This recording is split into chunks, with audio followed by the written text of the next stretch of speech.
Good afternoon. It's my great honor to introduce a friend, Mario Draghi, back to Davos for the 5th time, but his first as president of the European Central Bank, the famous ECB. And actually, it's just 100 days since you took office, and it has been said that the Made in Italy brand works well for food and fashion, but when it comes to exporting a central banker, the case isn't necessarily as clear. Now, we have the year of the Dragon. We celebrated yesterday with our Chinese friends the beginning of the new year. I would say it's the year of Draghi, not of the Dragon. But President Draghi, as an academic, an economist, a banker, you are clearly one of the most internationally respected economists today. So we are in good hands. Not only have you received plaudits for the pragmatic steps, I underline pragmatic steps, you are taking to fix the banking crisis, but you have also shown the resolve needed to make progress as a Eurozone recovery is critical to a global recovery. We will run this session in the form of a conversation, and I have a very simple question, Mario. What lessons would you draw from the events of the past 4 years in the Eurozone? Well, Klaus, thank you so much for your kind words. I think the first lesson I would draw is that they have been the longest 4 years of my life. Time has stretched out in a way that one could not foresee before. But if we go back 4 years ago, we see basically the beginning of the financial crisis. Much has been written about this. I think it can be summarized in saying that basically the key root cause of the financial crisis were serious, very serious regulatory flaws in the major financial jurisdictions. Of course, this was combined with a policy environment which had been, on the monetary side, extremely expansive, extremely accommodating for a long time, and the emergence of what was called the savings glut in Asia, which was another way of saying that there were large global imbalances. I think these are basically the prerequisite of the crisis.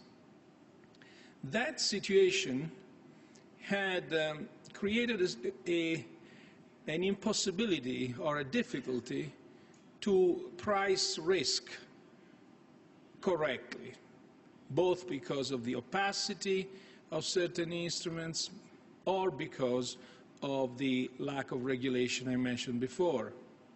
The result of this was, during a relatively short period of time, a piling up of a level of leverage which was both excessive and misperceived. So when the crisis really started, we, as the FSB was the first, let's call it institution, which is not yet an institution, was the first group to be asked to provide a response, and provided a report in 2008 in April,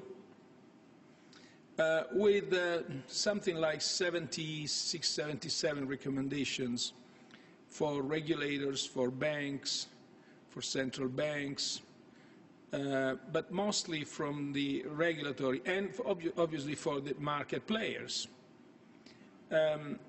the time that has elapsed since then has seen two things: an extraordinary development in the regulatory policy design, so that one can say that much is now being discussed and put on paper, a relatively less policy implementation. Now we are in the full legislative governmental environment there, and democracies have their own times. But also, and this is on the positive side, is that in fact very much had happened in the positive sense in the marketplace. The banks today have more capital, less debt, are somewhat more immune to the perverse incentives that had characterized the crisis, have put in place risk management practices which are seriously more effective than they were in place before. And we see this result now. In a sense, we can say that the last 2 years have been, from a financial perspective, anything but tranquil, anything but stable. And still the financial system proved to be resilient. Of course, whenever I say that, I had to cross fingers, but basically that's the experience we had in the last 2 years. We had volatility, we had signs, indices of financial stress, which were no different, not much different from what we had after Lehman. And still, as we can see, the system has been more resilient. Now, what happened was also, now if I now move my attention to the public sector, there was a situation which was not much different. For many years, risk spreads, government spreads, did not reflect at all the different degrees of riskiness of the different government bonds. These countries had different initial conditions. Some of them have a huge debt load, others had no debt. Some of them grew, others didn't grow. And some of them had fiscal policies which were convergent to stability, others didn't care for that. Still, the spreads basically were the same, very, very low. After Lehman, with the Lehman crisis and what's happened after that, the risk perception heightened considerably. And all of a sudden, markets understood the different riskiness of these countries, of these different countries. So, as much as the spreads undershot government risk for many years, now they are overshooting government risk, and this may go on for quite a while. Again, I often go back to, in a sense, my own experience in the 90s, in the early 90s, when I was director of the Italian Treasury. And Italy had a fiscal crisis in '92, which is comparable to what's happening today. And without telling the whole story, but even after a very serious reform effort, after the return to capital markets, because, you know, at that time there was no IMF, no FSF, no ESM, nothing, so countries had to finance themselves. Well, about 5 years later, after these reforms had been implemented, the spreads were still 695 basis points with respect to the 10-year Bund. So these things don't wash away immediately. That's one thing. The other thing is that the spreads have been the most, I would say, the most potent engine for reform in different governments. So that right now we have a situation where I would characterize the situation where you have three main actors. The first is the countries themselves. The countries themselves, they have to undertake the necessary fiscal consolidation. And let me say one word about this. Fiscal consolidation is unavoidable, but it's also contractionary, and there is no point in denying this. So there will be a short-term contraction. Then the key question is, how do we mitigate this? And here we come to the second prescription. Many of these countries don't grow. And if you go back to the last 10 years, interest rates have been low and have been high. Taxes have been low and have been high, and some countries never grew. So it means that growth in these countries has much more to do with structural reforms, and each country has her own structural reforms list, then has to do with monetary or fiscal policy. And that's the first actor, and I would say it's the most important. But then within the Eurozone, we have other problems in a sense, and here is the second actor. The second actor is the EU governance. The fiscal compact, this set of rules at treaty level, are very important because basically subtract to the national sovereignty part of the fiscal policy discretion. And this is necessary for the countries of the euro area to go back to trust each other. This treaty is important because it's the first step, though timid, though hesitating, towards a fiscal union. And a fiscal union cannot start from being a transfer union. I pay for you, you spend as you want, we issue together. No, it's not going to work.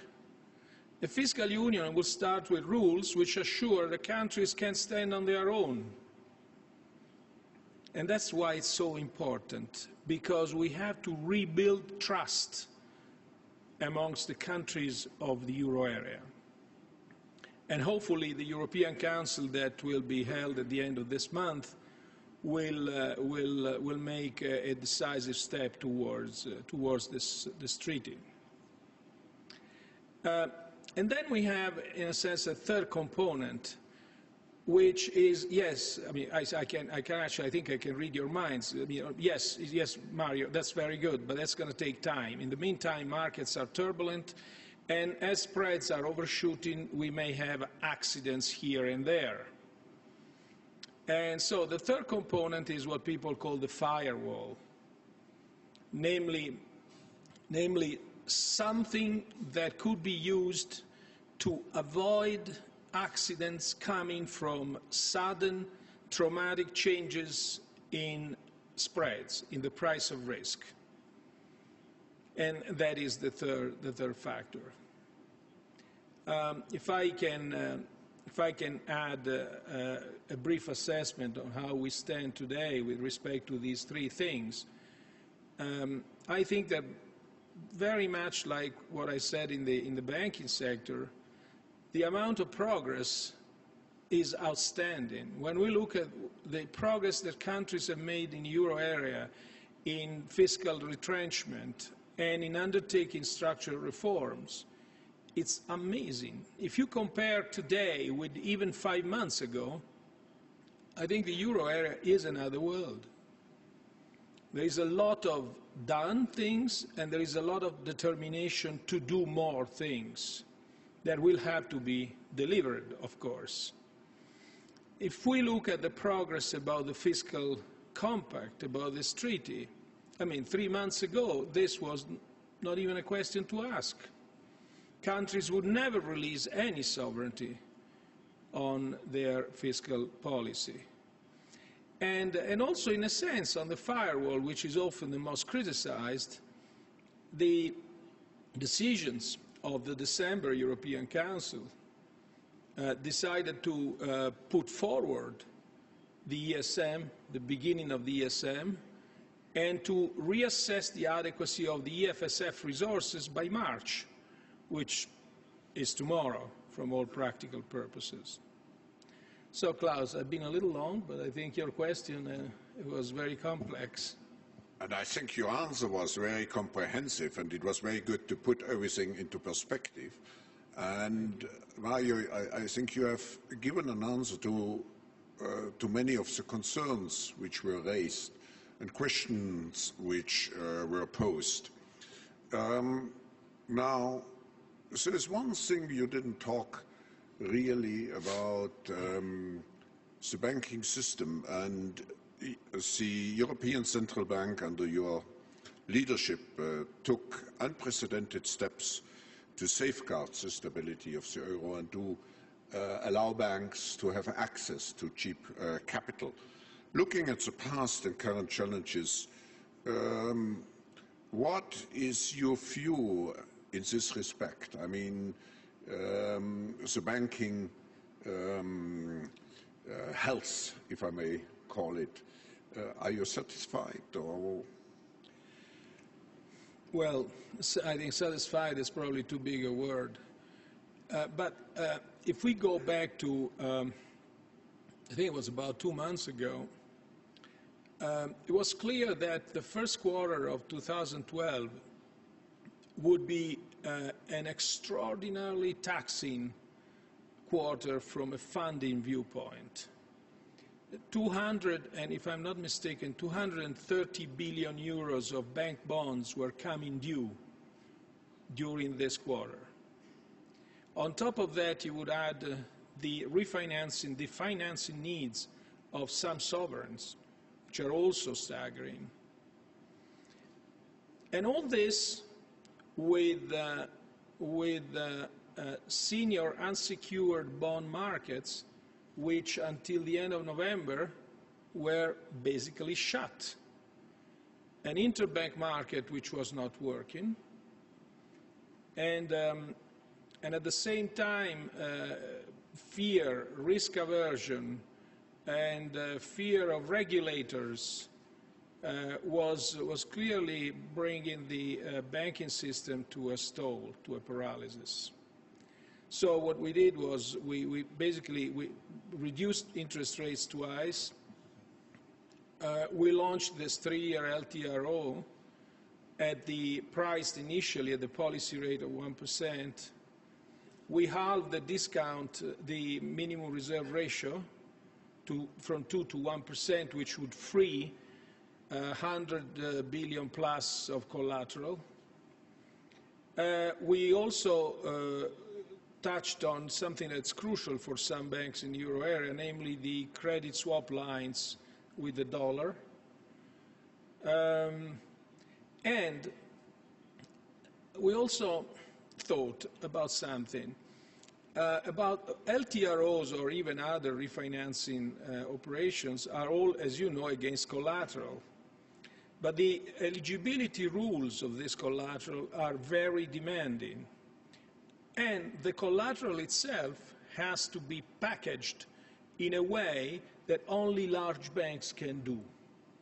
So what we did also was to revisit the rules of the eligibility rules of collateral, broadening the class of collateral that can be produced, and in a way that not only large banks but also medium-sized banks could access the refinancing facilities of the ECB.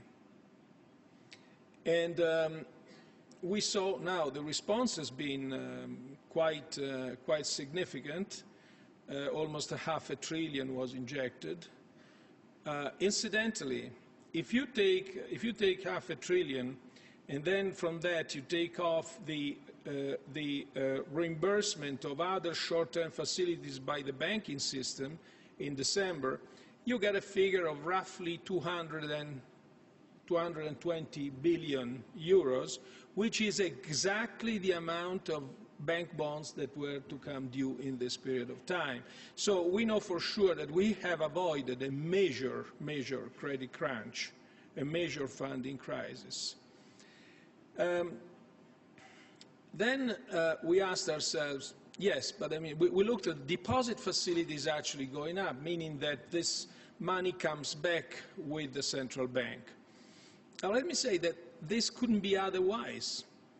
Money leaves the central bank, circulates through the economy, and then comes back in the central bank. The issue is, does it really circulate through the economy? And here it's practically impossible to know this from the central bank balance sheet. But we tried to find some evidence of this, and we found a couple of things that it's interesting to report. First of all, the identity of the banks that borrow is different from the identity of the banks that deposit. So it means that the borrowers have actually used this money that in the end is gone in the hands of the banks that would deposit this money because they don't need to use it immediately. That is one positive sign. The other one is that we went bank by bank and we saw that their bidding behavior reflected their situation with respect to the bank bonds that were coming due. In other words, you had banks which had a larger amount of bank bonds coming due, and they bid for more. There are also other positive signs. The unsecured bond market seems to have reopened to some extent, and there have been bond issuances in the last 2 or 3 weeks equal to the previous 6 months combined. So we have evidence. Do we know that actually this money is either going to finance the real economy? We don't have evidence of this kind yet. We will have to wait. There is a lag for that, so we will have to see. In the meantime, you have parts of the euro area where credit is more or less normal, but you have other parts where credit is seriously contracting. I think in the last part of what you just said, you included already a comment on the private bank's response to those courageous and non-standard measures taken by the ECB. But could you just comment on it, the private bank's response, even more? Well, I mean, the private bank's response was, as I said before, very significant, yeah. even in terms of numbers, because we certainly didn't expect 523 banks to use the facility. We have now to see, and there was some response on the government, on the sovereign market side, but we have to see yet one key thing. We have to see a reactivation of the interbank market. We have to see that banks trust each other to the point that they go back to lending to each other and don't have to go through the central bank in order to lend to each other. I think that's when we will say, okay, the system now is back into functioning. We also saw another positive sign is the reduction of some relevant spreads, which are considered key to assess the amount of stress in the financial markets. So some positive signs. Other things we need time to exactly appreciate how much effect it had on the real economy. You referred in your first answer shortly to ESM, but how do you see actually the future of, I should include here, the ECB and ESM? Well, it's two different things, really. ECB has as a primary responsibility the maintenance of price stability in the medium term. And when I say price stability, don't get me wrong, I say price stability in both directions, upward and downward. Our objective is to keep the inflation rate close to below, but close to 2%. So price stability is a fairly wide objective by itself. That's the ECB. The ESM has a different function. The ESM has the function to intervene with proper conditionality in the sovereign bonds market, to stabilize the sovereign bonds market, and possibly be part of programs of reforms to be run with the IMF or without the IMF, but with the Commission. President Draghi, I have to express certainly a gratitude that you shared with us your thoughts in a very comprehensive and to a certain extent historical way. Thank you. And I have to say there is sometimes a feeling that Europe is confronting this crisis in a helpless way. But having listened to you, you get a different impression. I think measures are taken. The problem is slowly brought under control.